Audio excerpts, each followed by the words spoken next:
Bien le bonjour, troisième production de la semaine de votre revue de presse sur Satellite 24 Télévision, la télévision de l'excellence.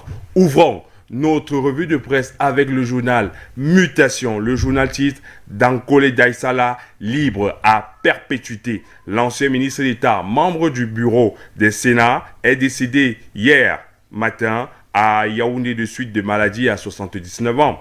Retour sur le riche parcours de celui qui était également président national du mouvement démocratique pour la défense de la République, MDR. Lire en page 9. Toujours dans le journal Mutation, le journal fait aussi un portrait de Apollonie Fleur Blas, coordonnatrice nationale du mouvement citoyen pour la paix, qui déclare « Franck Biya est un modèle de leadership ». Lire en page 8 du journal Mutation. On continue avec Cameroun Tribune, le journal de Claire Nana. Le journal étatique de Claire Nana revient sur la coopération Cameroun-Espagne et titre « À la relance ». Arrivé en fin de séjour au Cameroun, l'ambassadeur Ramon Mario Moreno González a été longuement reçu hier au Palais de l'Unité par le président Paul Biya. Occasion de faire le tour de la riche coopération bilatérale. Lire en pages 2 et 3. Sport, toujours dans Cameroun Tribune, les clubs camerounais connaissent leur adversaire sur la scène continentale. Le tirage au sort s'est fait ce 9 août 2022 au Caire en Égypte. Pour le tour préliminaire de Champions League CAF, le Coton Sport de Garoua, champion du Cameroun, jouera face à Matiama FC du Lesotho en septembre prochain et PWD de Bamenda en Coupe des Confédérations sera face à El Deco de Madagascar. On continue avec l'œil du Sahel. L'œil du Sahel revient sur la disparition de Dankole Daïsala et titre « Dankole Daïsala est mort ». Toujours à l'œil du Sahel, nous dévoile l'image du nouveau Lamido de Bogo. Bello Mohamedou est le nouveau Lamido du Lamida de Bogo. Lire en page 2.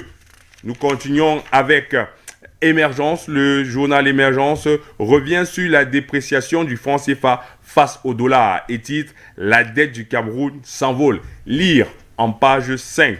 Éducation, toujours dans le journal Émergence, le probatoire général en baisse de 5 points. Retour sur les causes de cette baisse de 5 points. Lire en page 3 du quotidien Émergence. Le soir revient sur les vacances. Ketia Koutes fait un don de plus de 1000 kits scolaires aux jeunes. C'est du côté du Ndé.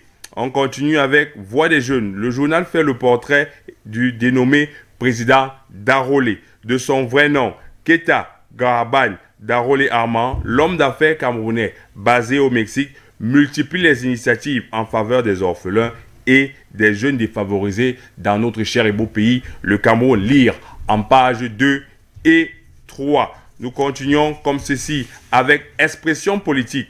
Avec le décès de Anaga Messina au ministère de l'Agriculture, la liste des membres du gouvernement morts en fonction et n'ayant pas été remplacés s'allonge et titre « Gouvernement, toujours pas de remaniement malgré des morts ». Lire en page 3. Économie, le quotidien Économie, évaluation, les raisons de la dette publique du Cameroun. Lire sur les profondeurs des causes qui peuvent amener l'envol de la dette publique camerounaise. Lire en page 3 du quotidien Économie. Toujours sur l'économie, l'embellissement et signalisation routière. La mairie de Yaoundé, la mairie de la ville de Yaoundé va injecter 300 millions de francs CFA dans les travaux d'embellissement et de signalisation routière. On va avec Leader Press. Leader Press, plateforme des ONG du Cameroun, nous présente le bureau national et à sa tête, Lucie Flessence Diepse coordonne le bureau national de tous les ONG basés au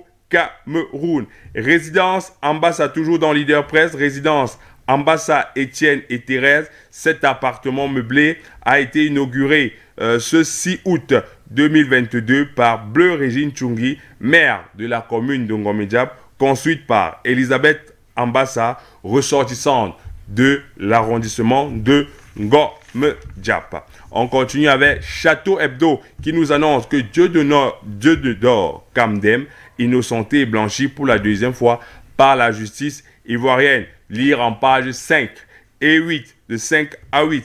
Info à chaud nous présente les arguments de la rupture de contrat entre la Fédération camerounaise de football et le corps sportif. Lire cela en page 5. Mais le grand dossier de l'info à chaud est le décret donnant fonctionnement de la police municipale et titre police municipale, retour à l'orthodoxie. Lire en page 8. Indépendant Mundi, acte 1, Membas sur le trésor public. Il explique comment une personne physique ne peut pas décaisser de l'argent au titre d'une personne morale. C'est-à-dire dans le quotidien indépendant. On continue avec Essinga. Corruption et détournement de fonds. La justice française fait une cabale sur Mbungo. Enquête dans le journal Essinga en kiosque ce matin. Forum libre, nomination au ministère du domaine et du cadastre. Titre, pression du ministre Eyeba ici aux novices promus. Il voudrait les amener à se mettre davantage au travail et améliorer les conditions de travail et de livraison aux concitoyens.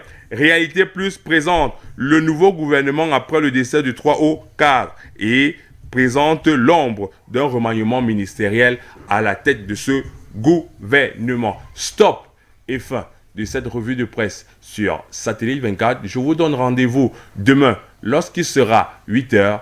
D'ici là, portez-vous bien.